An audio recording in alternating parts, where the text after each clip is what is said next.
नमस्कार दोस्तों, Sony Vegas एक प्रोफेशनल वीडियो एडिटिंग सॉफ्टवेयर है जिसकी मदद से आप एक हाई क्वालिटी वीडियो बना सकते हो। ये एक सोनी का सॉफ्टवेयर है, इसलिए आप समझ ही सकते हैं कि इसमें क्या क्या फीचर्स होंगे और इसमें क्या क्या खासियत होंगी। लेकिन दिक्कत ये है कि ये एक पेड है, इसके लिए आपको पैसे देने होते हैं, तब जा कर के आप इसमें वीडियो आप बना सकते हैं। लेकिन अगर आप पैसे नहीं देना चाहते हैं, आपके पास पैसे नहीं है, जो कि मेरी तरीके हैं, और लेकिन उन्हें वीडियो एडिटिंग का सॉफ्टवेयर वो अपने यूट्यूब में वीडियो बना कर डालना चाहते हैं किसी चीज़ की, लेकिन उनके पास कोई अच्छा वीडियो एडिटिंग सॉफ्टवेयर नहीं है, जिसकी वजह से वो अच्छी वीडियो नहीं बना सकते।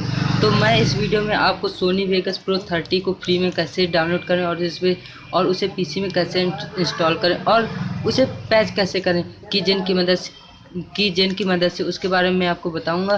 तो मेरा नाम है सैम और आप देख रहे हैं टच की बात यूट्यूब चैनल। तो चलिए देखते हैं।